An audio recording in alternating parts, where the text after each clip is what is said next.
একটা বাচ্চাকে তার মা যখন উঁচু করে লাফিয়ে তোলে ফেলে দিতে চায়, তখন সেই বাচ্চাটা হাসে। কেন হাসে জানেন?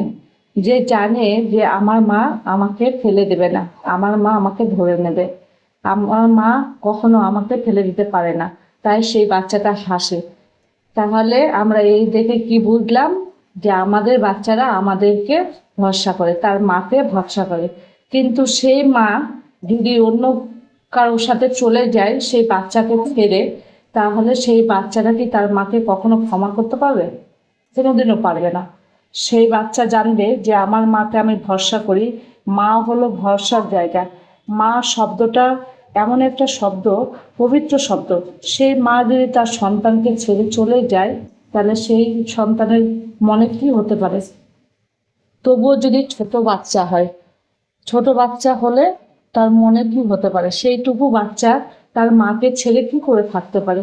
কিন্তু কিছু মা আছে বাচ্চার কথা ভাবেই না, নিজের অঙ্গরসে মেতে থাকে। কিন্তু তোমরা একটা চিন্তা করো, তাহলে সেই মাদের বাচ্চাকে জন্ম দেওয়ার উচিতই হয়নি, ঠিক হয়নি। কারণ তার মাকে ছেড়ে সেই সন্তান বড় হবে, তার মা আনন্দ ফুর্তি করে বেড়াবে, আর বাচ্চাটা তার পথে পথে কেঁদে বেড়াবে। তাহলে তুমি কেন মা হয়েছিলে? মা হওয়া তোমার ঠিক হয়নি। মা হতে হতো না, তোমাকে বাঞ্জা হয়ে থাকতে হতো। তাহলে মা শব্দটা তুমি উচ্চারণ পেতেও না, আর তোমার মা হওয়ার কোনো যোগ্যতাও নেই। মা হওয়া কি মুখের কথা? যে বোঝে না সন্তানের ব্যথা, সন্তানের ব্যথা যে বুঝবে সেই অরিজিনাল মা হবে। তার সন্তানকে ছেড়ে ফুর্তি করে বেড়াবে না। ভিডিওটি যদি ভালো লেগে থাকে তাহলে শেয়ার করে দেবেন আপনাদের বন্ধুদের মাঝে। ধন্যবাদ সবাইকে।